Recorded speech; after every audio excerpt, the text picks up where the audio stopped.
Hi friends, good morning. कशा आहात सर्व? सर्व मस्त आणि मजेत असतील.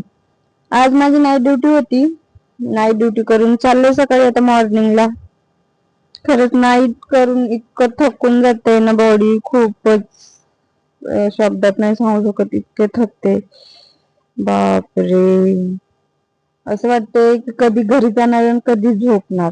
पण काय करणार, आज इतकी भूक लागली होती ना खूपच. आता घरी गेल्या गेल्या सर्वात अगोदर काहीतरी खायला बनवावं लागेल, आणि ते पण असं की झटपट बनलं पाहिजे.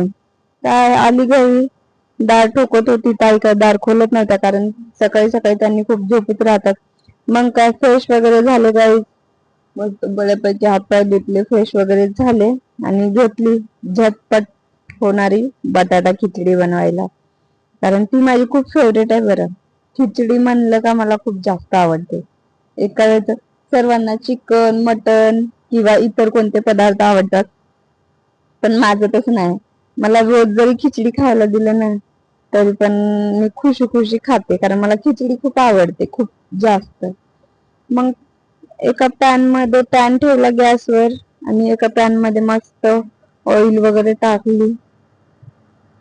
काय आता कधीतरी बनवायचं म्हणलं तर असा त्रास होतो. तसं तर मी रोज रोज स्वयंपाक बनवतच नाही, कधी तरच बनवते, जेव्हा मला वाटलं तेव्हा. मग तेल गरम झाल्यानंतर जिरे टाकले, जिरे वगैरे, मग कढीपत्ता टाकला. त्याच्यानंतर मी बारीक चॉप करून ठेवले होते ते वाले कांदे टाकले आणि थोडेसे परतून घेतले ते.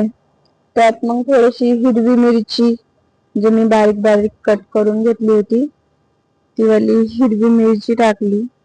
आणि काय थोडस परतून घेतल्याच्या नंतर त्याच्यात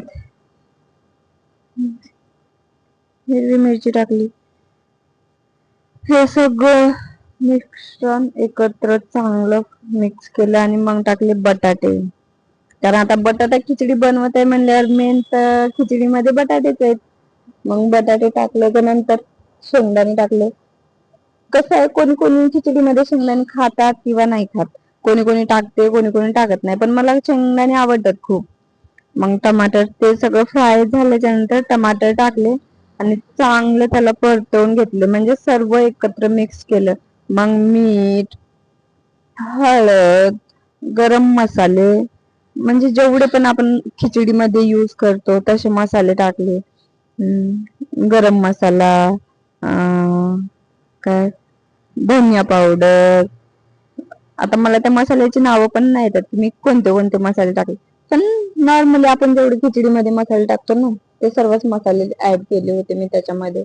सर्व मसाले टाकले आणि त्याला चांगलं परतून घेतलं, म्हणजे सर्वच मसाले एकत्र केले, जेणेकरून सर्व मसाले चांगले शिजले पाहिजे म्हणून. मग त्याला थोडं चांगलं व्यवस्थित परतून घेतल्याच्या नंतर मी तांदूळ धुवून ठेवले होते आधीच.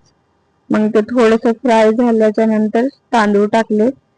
तांदूळ टाकून मस्त त्याला हलवून घेतलं, म्हणजे सर्व एकजीव केलं.